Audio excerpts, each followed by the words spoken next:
ہو جائے، جب تک رسوا نہ ہو جائے۔ وہ دو لوگ کون ہیں؟ ایک نبی کا گستاخ جب تک وہ ذلیل نہیں ہوتا اس وقت تک اس کو موت نہیں آتی، اور ایک ماں باپ کا گستاخ جب تک وہ ذلیل نہیں ہوتا اس وقت تک اس کو موت نہیں آتی۔ اس لیے یاد رکھنا، کتنے بھی گر جانا، کبھی نبی کی گستاخی مت کرنا، کبھی ماں باپ کی گستاخی مت کرنا۔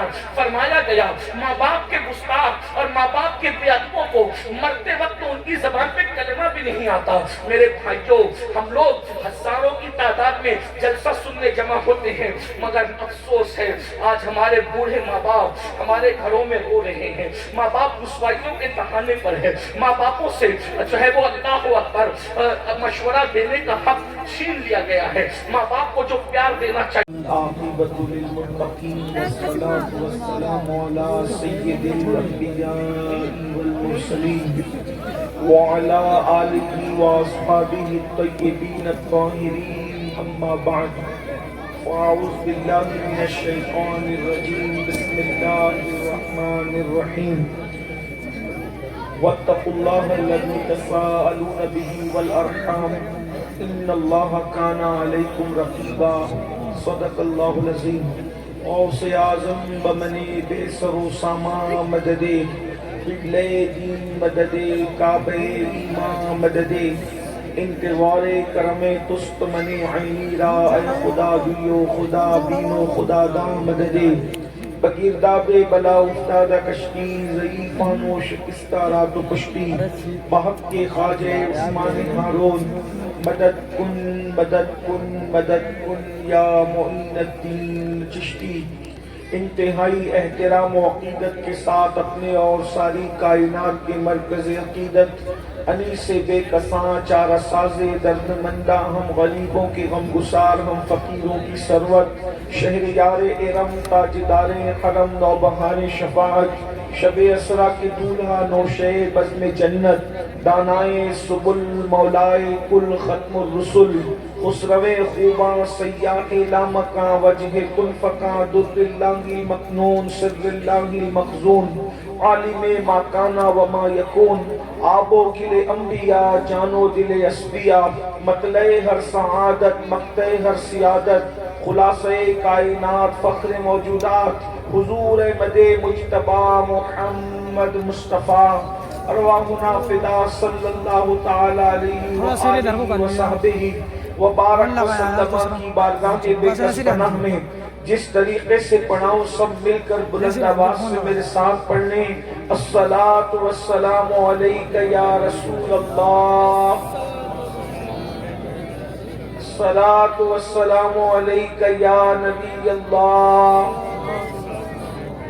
مل کے پڑھ لیں جیسے پڑھا رہا ہوں، الصلاۃ والسلام علیک یا نبی اللہ وعلی آلک واصحابک یا نور اللہ صلی اللہ تعالی علیہ وسلم۔ وہ سوے لالا زار پھرتے ہیں، تیرے دن اے بہار پھرتے ہیں، جو تیرے در سے یار پھرتے ہیں، در بدر یوں ہی خار پھرتے ہیں، اس کلی کا گدا ہوں میں جس میں مانگتے تاجدار پھرتے ہیں، پھول کیا دیکھو میری آنکھوں میں، دشت طیبہ کے خار پھرتے ہیں، جان ہے جان کیا نظر آئے، کیوں عدو گرد غار پھرتے ہیں، رکھیے جیسے ہیں خانہ زاد ہیں ہم، مول کے عیب دار پھرتے ہیں، لاکھوں قدسی ہے کار خدمت پر، لاکھوں گرد مزار پھرتے ہیں، جان ہے جان کیا نظر آئے، کیوں عدو گرد غار پھرتے ہیں، کوئی کیوں پوچھے تیری بات رضا، تجھ سے کتنے ہزار پھرتے ہیں۔ آج کی یہ خوبصورت سی محفل دارالعلوم اہل سنت گلشن اسلام کے دستار کے موقع پر انعقاد پذیر ہے۔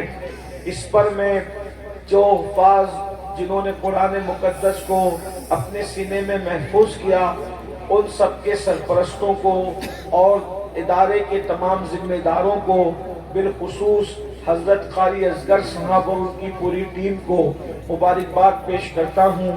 دعا کرتا ہوں کہ اللہ تبارک و تعالی اس ادارے کو اور اہل سنن کے تمام اداروں کو دن 11ویں رات 12ویں ترقی عطا فرمائے۔ آپ نے مجھ سے بیشتر یقیناً بڑے بڑے علماء، خطبہ، دانشوروں کو سماعت کر لیا ہے۔ حضرت علامہ مفتی غفران صاحب قبلہ قادری رضوی جو مورشس سے تشریف لائے ہیں، آپ کے علاقے کی ہیں لیکن وہاں خدمت انجام دے رہے ہیں، ان کا بھی بڑا خوبصورت خطاب آپ نے سنا۔ حضرت شاعر اسلام مولانا فریاد صاحب اور تمام احباب سے آپ نے سن لیا ہے۔ میں بہت دیر آپ کو امتحان میں نہیں رکھوں گا کیونکہ وقت زیادہ ہوا، موسم سردی کا ہے۔ تھوڑی دیر کے لیے کچھ باتیں عرض کرنے کی سعادت حاصل کی جائے گی۔ اللہ تبارک و تعالی میری اور آپ سب کی حاضری کو قبول فرمائے۔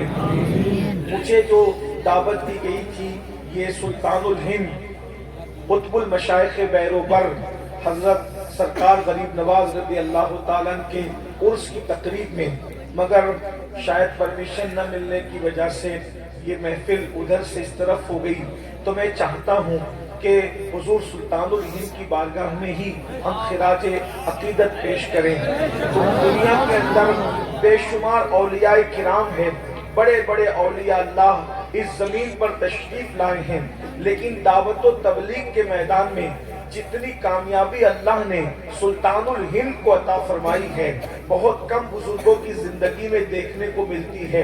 وہی بزرگ جو ہیں اللہ کے ولی جنہوں نے محنت کی، محنت کر کے اپنے گاؤں کو سنوارا، اپنے محلے کو سنوارا، اپنے مریدوں کو سنوارا، لیکن اللہ اکبر دنیا کا جو ہے وہ نصف مسلمان یعنی پوری دنیا کے اندر جتنے مسلمان بستے ہیں کم و بیش ان کی تعداد 250 کروڑ ہے، اور 250 کروڑ میں آدھے مسلمان جس خطے میں بستے ہیں وہ خطہ غریب نواز کا خطہ ہے۔ اندازہ فرمائے بر صغیر میں پوری دنیا میں جتنے مسلمان بستے ہیں، اگر بر صغیر کی آبادی کو مسلمانوں کی آبادی کو جوڑے تو تقریباً نصف آبادی ہندوستان اور جو قرب و جوار میں جو دوسرے ممالک ہیں جو کبھی ہندوستان کا حصہ تھے جسے ہم بر صغیر کہہ لیتے ہیں، تو بر صغیر کے اندر جو ہے نصف آبادی جو ہے تمام مسلمانوں کی آبادی کی نصف ہے، آدھی آبادی ہے، اور آپ نے لاکھوں لوگوں کو ایمان کی دولت عطا فرمائی۔ غریب نواز کو اللہ کے رسول صلی اللہ علیہ وآلہ وسلم نے اپنا نمائندہ بنا کر ہندوستان کی سرزمین پر بھیجا۔ آپ اندازہ فرمائیں کہ آخر کیسی صورت ہوگی، کیسی سیرت ہوگی، کیسا انداز زندگی ہوگا، کیسی گفتگو ہوگی۔ پوری زندگی کے اندر ایک مناظرہ بھی نہیں ہوا اور 90 لاکھ لوگوں کی کو ایمان کی دولت نصیب ہو گئی۔ پوری زندگی کے اندر ایک گملہ بھی نہیں ٹوٹا، 90 لاکھ لوگوں کی زندگی کے اندر ایمان کی شمع روشن ہو گئی۔ پوری زندگی کے اندر کسی کی مالا بھی نہیں ٹوٹی، کسی کے چہرے پہ تماچا بھی نہیں لگایا، کسی کو تو اور ابے تک نہیں کہا، اور 90 لاکھ لوگوں کو ایمان کی دولت نصیب ہو گئی۔ اندازہ تو فرمائے اللہ اکبر کیا انداز زندگی ہوگا، کیسی خوبصورت ان کی زندگی ہوگی۔ میرے آقا صلی اللہ علیہ وآلہ وسلم کے پیارے دیوانوں، سلطان الہند نے ہندوستان کی سرزمین پر محبتوں کے ذریعے سے، پیار کے ذریعے سے، تعلیمات مصطفیٰ کے ذریعے سے ہندوستان کی زمین پر اسلام پھیلایا۔ ایک آسان سی بات میں آپ کے سامنے رکھتا ہوں، غریب نواز نے اپنی اخلاق کے ذریعے کیسے اسلام پھیلایا۔ ایک مرتبہ ہندوستان کی سرزمین پر جب لوگوں نے دیکھا کہ لوگ جو ہے وہ اپنے فرسودہ اور جو ہے وہ قدیم اور بدترین افکار و نظریات سے توبہ کر کے سلطان الہند کی طرف مائل ہو رہے ہیں، سلطان الہند کی طرف آ رہے ہیں، ان کے نامے کا کلمہ پڑھ رہے ہیں، دین میں داخل ہو رہے ہیں، لوگوں نے بہت کوششیں کی، بہت کاوشیں کی، لیکن پھر جب دیکھا کہ کسی طریقے سے کامیاب نہیں ہو سکتے تو غریب نواز کے قتل کے لیے ایک نوجوان کو تیار کیا، اور نوجوان کو تیار کرنے کے بعد کہا جاؤ اور اس فقیر کو قتل کر دو، اس لیے کہ جب اس کو قتل کر دو گے اس کا قصہ تمام ہو جائے گا۔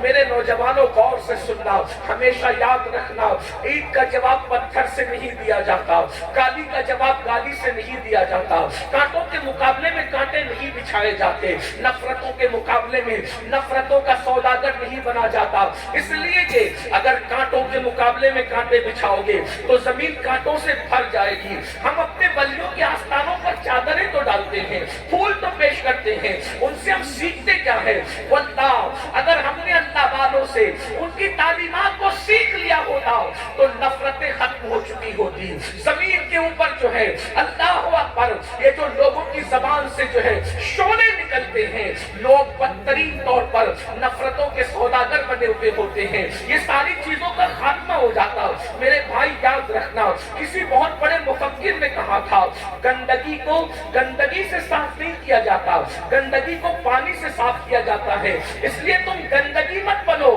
بلکہ پانی بنو. اس لیے کہ گندگی پسند انسان بھی گندگی کو پسند نہیں کرتا بلکہ پانی کا متلاشی رہتا ہے. گندگی بوجھ ہے، پانی ضرورت ہے.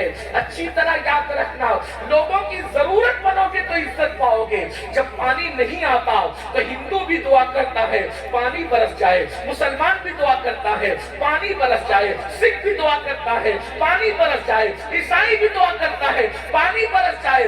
کوئی گندگی کو نہیں مانتا، لوگ پانی کو مانتے ہیں. گندگی کو گندگی سے صاف نہیں کیا جاتا، گندگی کو پانی سے صاف کیا جاتا ہے. اس لیے پانی بننے کی کوشش کرو، گندگی کو صاف کرنے کی کوشش کرو.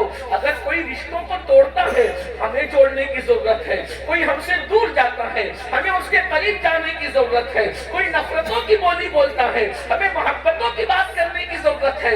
کسی مفکر نے کہا تھا جب نفرتوں کی اور محبتوں کی جنگ ہوتی ہے نفرتیں ہار جاتی ہے، محبتیں جیت جاتی ہے. اگر جیتنا ہے تو نفرت والے مت بنو بلکہ محبت والے بنو. سلطان الہند کو قتل کرنے کے لیے اللہ اکبر ایک نوجوان کو تیار کیا گیا. نوجوان جذباتی ہوتے ہیں، اچھائی بھی جلدی قبول کرتے ہیں، برائی بھی جلدی قبول کرتے ہیں. نوجوانوں کا دل نرم ہوتا ہے. اللہ اکبر. یاد رکھیں بدر میں مکے کے بعض گنڈے نوجوانوں کو ہی ورگلا کر کے لائے تھے حضور کے خلاف، اور حضور بھی ان سے مقابلے کے لیے نوجوانوں کو ہی لے کر کے آئے تھے. پتہ چلا نوجوانوں کی بڑی اہمیت ہے. میرے جوانوں، ایک جوان کو تیار کیا اور تیار کرنے کے بعد کہا جاؤ اور اس فقیر کو جا کر کے قتل کر دو، اس کا قصہ تمام کر دو. وہ نوجوان آیا اور اپنی کمر کے اندر ایک خنجر باندھ کر کے لایا. سلطان الہند سرکار غریب نواز لوگوں کے درمیان بیٹھ کر اپنا واز کر رہے تھے، نصیحت کر رہے تھے، یعنی جس کو اپنی عام زبان میں کہنے تقریر کر رہے تھے. غریب نواز لوگوں کے درمیان بیٹھ کر، ہم لوگ تو بہت لمبی لمبی تقریریں کرتے ہیں لیکن پھر بھی بہت تبدیلی نہیں آتی. غریب نواز کی تقریر 5 منٹ کی ہوتی تھی، 7 منٹ کی ہوتی تھی، 10 منٹ کی ہوتی تھی. بہت مختصر گفتگو کرتے تھے، بہت سادے سے جملے ہوتے تھے. وہاں جملے سجا اور سنوار کر نہیں بولے جاتے تھے. جملے پر توجہ چاہتا ہوں. ہم لوگ زبان سنوارے ہوئے لوگ ہیں، وہ لوگ دل سنوارے ہوئے لوگ تھے. وہ اپنی زبان پر محنت کرتے ہیں، انہوں نے اپنے دلوں پر محنت کی تھی. بہت معذرت کے ساتھ ایک بات اور کہہ دوں، آپ برا نہ مانے تو ہم اپنے جملوں کو بیچتے ہیں، وہ اپنے جملوں کو رضائے الہی کے لیے قربان کیا کرتے تھے. میرے بھائیوں، ان کی زندگی سے کس طریقے سے انقلاب پیدا ہوا ہے. اللہ اکبر. میرے آقا صلی اللہ علیہ وسلم کے دیوانوں، میں یہاں پر جب مثال دیتا ہوں غریب نواز کی تقریر کیسی ہوتی تھی. 2-2 3-3 جملے میں آپ کی تقریر ختم ہو جاتی تھی. اللہ اکبر. مثال کے طور پر سلطان الہند سرکار غریب نواز فرماتے ہیں، غریب نواز کی تقریر کا حصہ ذرا سن لے. فرماتے ہیں اللہ اکبر، اللہ کے نزدیک ہزاروں گنا سے بھی زیادہ بڑھ کر اگر کوئی چیز ہے تو وہ کسی مسلمان کو ذلیل کرنا ہے. اللہ اکبر. کسی مسلمان کو ذلیل کرنا یعنی ہزاروں گنا انسان کو اتنا نقصان نہیں پہنچاتے جتنا کسی مسلمان کو ذلیل کرنا نقصان پہنچاتا ہے. میرے بھائیوں، اگر کسی کی الٹی گنتی شروع ہوتی ہے تو مسلمانوں کو ذلیل کرنے کی وجہ سے. اب اس کی تشریح میں تھوڑا 2 جملے فقیر سے بھی سن لے. آپ کہتے ہو نا کہ مولانا میری الٹی گنتی شروع ہو گئی، کاروبار بہت اچھا چلتا تھا، اب میں ریورس گیئر لگ گیا ہے، کاروبار اچھا نہیں چلتا، پتہ نہیں کس نے کیا کر دیا ہے، بیٹی کو اچھے رشتے نہیں آتے، پتہ نہیں کس نے کیا کر دیا ہے، بہت پریشان رہتا ہوں، پتہ نہیں کس نے کیا کر دیا ہے، سکون کی نیند نہیں آتی ہے، پتہ نہیں کس نے کیا کر دیا ہے، بہت اچھا نہیں لگتا، پتہ نہیں کس نے کیا کر دیا. او میرے بھائی، کس نے کچھ نہیں کیا، تو نے کسی مسلمان کو ذلیل کیا ہوگا، اس لیے تیری روزی اللہ نے کاٹ دی ہے، تجھ سے اللہ نے خوشیاں چھین لی ہے. میرے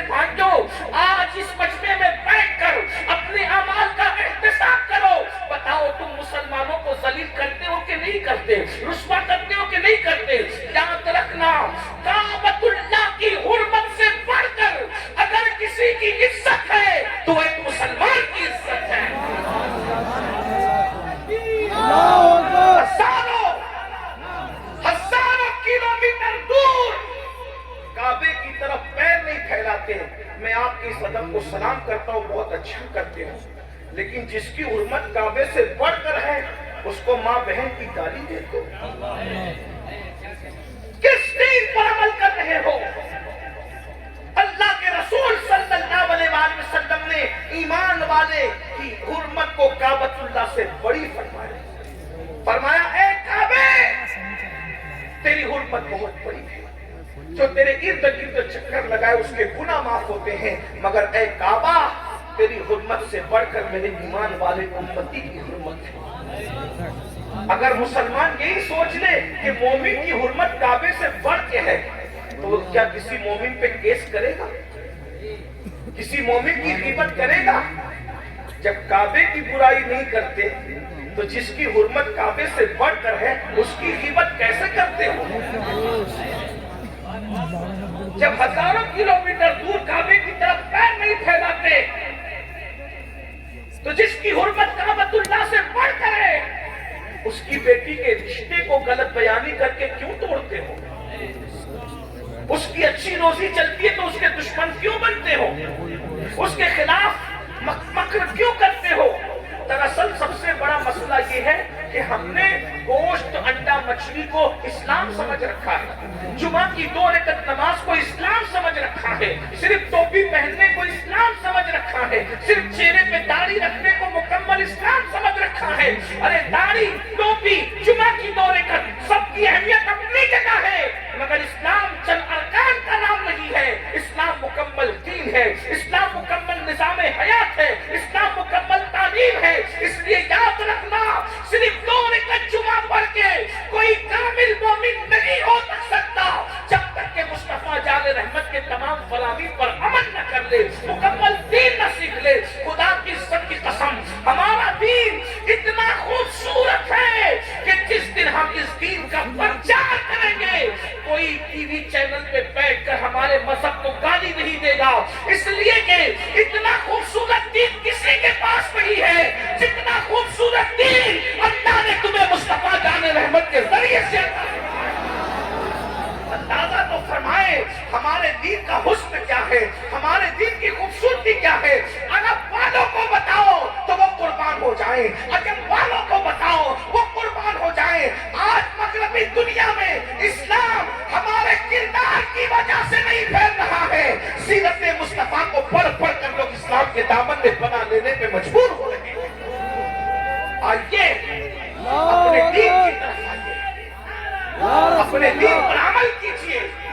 اللہ کے بندو کسی مسلمان کو ذلیل مت کرو ورنہ تمہاری الٹی گنتی شروع ہو جائے۔ جادو میں اتنی طاقت نہیں ہے جتنی گناہ کی نحوست ہے، جادو اتنا نقصان نہیں کرتا جتنا گناہ نقصان کرتا ہے، جادو اتنا برباد نہیں کرتا جتنا گناہ برباد کرتا ہے۔ اگر کسی نے جادو کیا مفتی غفران صاحب سے تعویذ لے لو جادو ختم ہو جائے گا، کسی نے جادو کیا مولانا فریاد سے تعویذ لے لو جادو ختم ہو جائے گا، کسی نے جادو کیا قاری اصغر سے تعویذ لے لو جادو ختم ہو جائے گا۔ لیکن اگر گناہ کی وجہ سے قدرت تمہیں برباد کر رہی ہے تو مفتی غفران بچا نہ سکیں گے، کوئی سید صاحب بھی بچا نہ سکیں گے، کوئی پیر صاحب بھی بچا نہ سکیں گے۔ کیا سمجھتے ہو گناہ کو؟ کہنے والے نے کہا ہے جہاں گناہ ہے وہاں فنا ہے۔ اللہ اکبر۔ تو سلطان الہند کی بڑی باتیں ہیں، میں جلدی سے اپنی بات کو میں نے پہلے کہا تھا میں لمبی نہیں کروں گا، لیکن آپ کا شوق اگر ساتھ رہا تو کچھ باتیں کہنے کی ہمت ہو رہی ہے۔ اللہ کے بندو ذرا توجہ فرماؤ۔ اللہ اکبر۔ غریب نواز فرماتے ہیں کہ کسی مسلمان کو ذلیل کرنے سے بڑا گناہ دنیا کے اندر نہیں ہے، اس لیے کسی کو ذلیل مت کرو، کسی کو رسوا مت کرو، کسی کو جو ہے حقیر مت سمجھو۔ آج کل پٹھان کہتا ہے کہ شیخ حقیر ہے، شیخ کہتا ہے انصاری حقیر ہے، انصاری کہتا ہے مرزا حقیر ہے۔ میرے بھائی جو نبی کا امتی ہے وہ حقیر نہیں ہو سکتا، اس لیے کہ جس کے مقدر میں نبی کا دامن آ گیا ہو اس سے فرق کر کے وی آئی پی کون ہو سکتا ہے؟ میرے بھائی ڈاکٹر اقبال نے کہا تھا، سن لیجئے، ڈاکٹر اقبال نے کہا تھا علی کے غلام کمبر کے وضو کا قطرہ قیصر جیسے بادشاہ کے خون سے افضل ہے۔ اللہ اکبر۔ جب علی کے غلام کمبر کے وضو کا پانی قیصر بادشاہ